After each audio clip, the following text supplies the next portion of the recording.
అసలు ఎమ్మెల్సీ కవిత ఈ 100 రోజుల్లో పార్టీ పైన బీఆర్ఎస్ నాయకుల పైన ఏం మాట్లాడారో ఒకసారి చూద్దాం.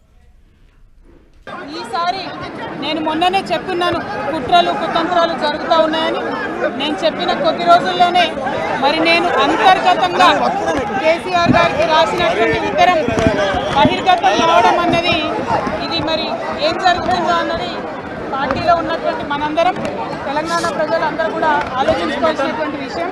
కేసీఆర్ గారు దేవుడు, కేసీఆర్ గారు దేవుడు, కానీ కేసీఆర్ గారి చుట్టూ కొన్ని దయ్యాలు ఉన్నాయి.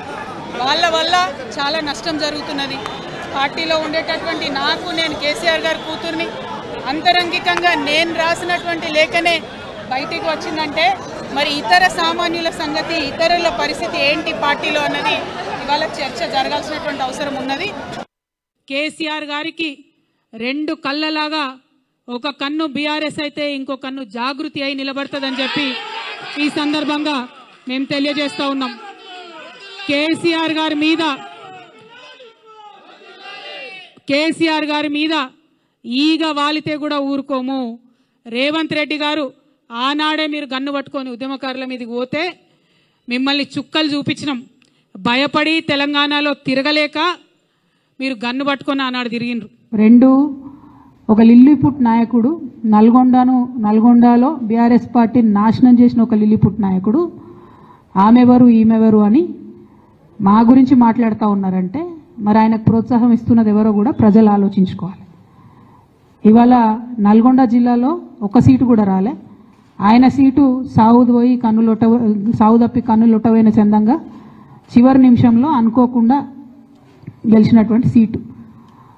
ఎన్నడూ ప్రజా ఉద్యమాలు చేయలే. కేసీఆర్ గారు లేకపోతే మరి నువ్వెవరు? అది కూడా ఆలోచించుకోవాలి కదా. కేసీఆర్ గారు లేకపోతే బీఆర్ఎస్ పార్టీలో ఉన్న ఏ నాయకుడైనా ఎవరు?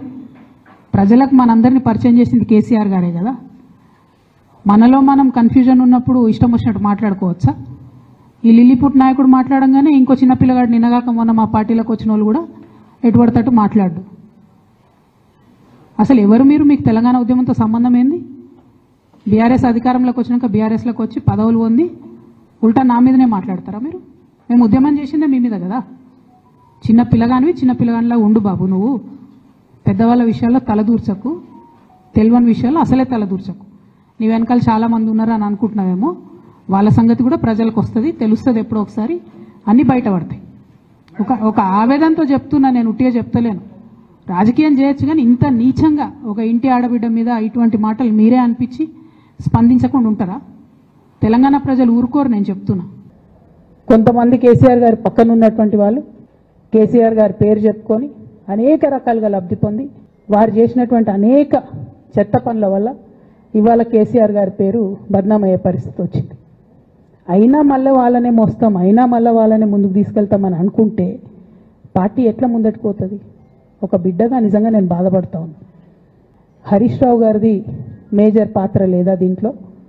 అందుకే కదా కేసీఆర్ గారు వారిని సెకండ్ టర్మ్లో తప్పించిండ్రు.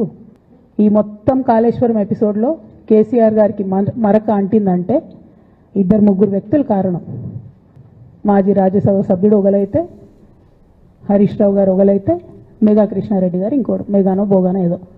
ఈ పెద్ద పెద్ద కాంట్రాక్టర్లు అందరితో కుమ్మక్కై కేసీఆర్ గారు ప్రజల కోసం ఆలోచన చేస్తే, నీళ్ల కోసం ఆలోచన చేస్తే, వీళ్ళు సొంత వనరుల కోసం, డెవలప్మెంట్ కోసం, ఆస్తులు పెంచుకోవడం కోసం ఆలోచన చేసి ఇవాళ మీ వల్ల రేవంత్ రెడ్డి లాంటి వ్యక్తి, తెలంగాణ ఉద్యమానికి సంబంధం లేని వ్యక్తి, కేసీఆర్ గారి కాలి గోటికి సరిపోని వ్యక్తి, ఆయన నిలబడి కేసీఆర్ గారిని చెయ్యెత్తి చూపించి కేసీఆర్ గారి మీద సిబిఐ ఇవాళ నేను వేస్తా అని చెప్తున్నాడంటే కారణం ఎవరు దీనికి?